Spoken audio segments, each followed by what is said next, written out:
राष्ट्रीय लोकदल ने भले ही समाजवादी पार्टी का साथ नहीं दिया, लेकिन लोकदल के राष्ट्रीय अध्यक्ष सुनील सिंह ने ऐलान कर दिया है कि अब वो समाजवादी पार्टी का साथ देंगे। इतना ही नहीं, उन्होंने ये भी तक कह दिया कि राष्ट्रीय लोकदल डुप्लीकेट नकली पार्टी है और अगर असली पार्टी कोई है किसानों की तो वो लोकदल पार्टी है। तो वहीं आज प्रेस कॉन्फ्रेंस के दौरान सुनील सिंह ने अखिलेश यादव के साथ एक प्रेस वार्ता में उन्होंने खुले मंच पे कह दिया है कि लोकदल का पूरा साथ अब समाजवादी पार्टी देगी और आने वाले लोकसभा चुनाव को बहुमत से जिताने का काम करेगी।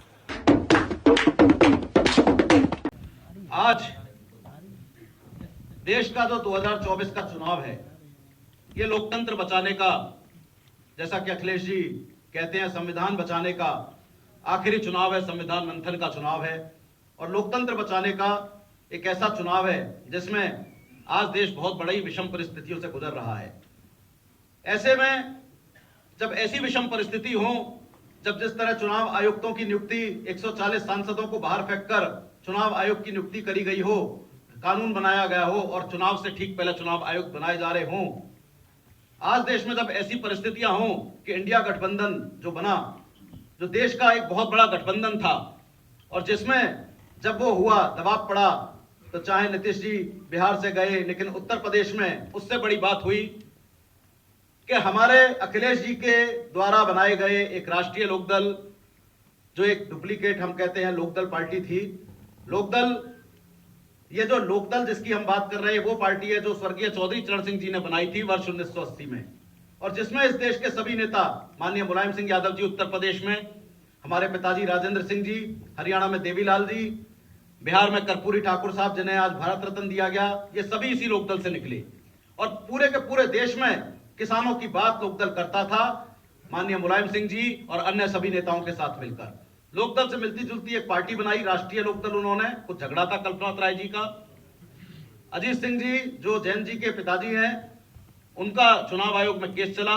जब वो लोकदल के अध्यक्ष नहीं बन पाए तो लोकदल से मिलती जुलती राष्ट्रीय लोकदल उन्होंने चलाई और राष्ट्रीय लोकदल एक तरह से 0 सीट पे पहुंच गई थी 2017 के चुनाव में।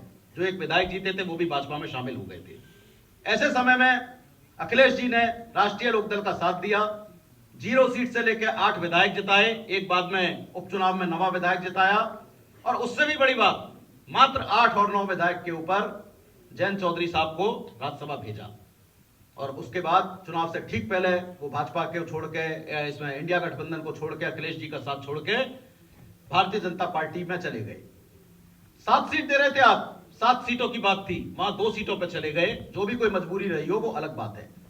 ऐसे समय में जब उन्होंने ये कहा कि मोदी जी में उन्हें चौधरी साहब की आइडियोलॉजी नजर आती है, तो ऐसे समय में, उस समय हम लोकदल को लेकर अखिलेश जी और इंडिया गठबंधन के पास आए। हमने कहा देखिए, भले ही नकली लोकदल चला गया हो, भले ही वो लोग जो लोकदल को चौधरी साहब की आइडियोलॉजी को मोदी जी से मिला रहे हो चले गए हों, लेकिन आज इस देश बचाने की लड़ाई में लोकदल आपके साथ कंधे से कंधा मिलाकर पूरे प्रदेश में, पूरे देश में आपके साथ खड़ा है, जहां भी आप लड़ रहे हैं। हमारे साथी पूर्व एमएलसी सुनील सिंह जी का बहुत बहुत धन्यवाद देते हैं कि वो उनका साथ हमें मिल रहा है। उनके समर्थक, सहयोगी इस लोकतंत्र को बचाने की जो लड़ाई है उसमें हमारा समाजवादियों का पूरा साथ देंगे, गठबंधन का साथ देंगे, इंडिया गठबंधन का साथ देंगे। इसके लिए मैं सुनील सिंह जी का और उनके सभी सहयोगी समर्थकों का बहुत बहुत धन्यवाद और आभार प्रकट करता हूं। साथ ही साथ बड़ी संख्या में समाजवादी पार्टी में जो शामिल हो रहे हैं लोग, दूर दूर से चल कर के आए हैं। हालांकि कन्नौज के सब लोग हैं, लेकिन इनका संपर्क और जिलों में भी है, आसपास के, हरदोई हो, मैनपुरी हो, औरैया हो, उन्नाव हो और आसपास के सभी जिलों में, फरक्काबाद, एटा से लेकर के सब जगह ये लोग सहयोग करेंगे। एक एक साथी जो आज समाजवादी पार्टी में शामिल हो रहा है, मैं उन सब का स्वागत करता हूं, धन्यवाद देता हूं और बधाई देता हूं कि मैं उम्मीद करता हूं कि आने वाले समय में मतदान के साथ साथ सावधान रहने का भी काम करेंगे। मतदान तो करेंगे, लेकिन सावधान भी रहेंगे भारतीय जनता पार्टी से। भारतीय जनता पार्टी हारेगी तो लोकतंत्र बचेगा। भारतीय जनता पार्टी हारेगी तो बाबा साहब भीमराव अम्बेडकर जी का दिया हुआ संविधान बचेगा। भारतीय जनता पार्टी हारेगी तो नौकरी मिलेंगी। भारतीय जनता पार्टी हारेगी तो हमारे किसानों का सम्मान होगा, किसानों को एमएसपी मिलने का काम होगा। कि सुनील सिंह जी के पिताजी के साथ और उनके परिवार से कितने गहरे संबंध समाजवादी और नेताजी के थे। उस समय जो संघर्ष था, दोनों ने मिलकर के उस समय की जो सरकारें थी उनसे मुकाबला करने का काम किया था।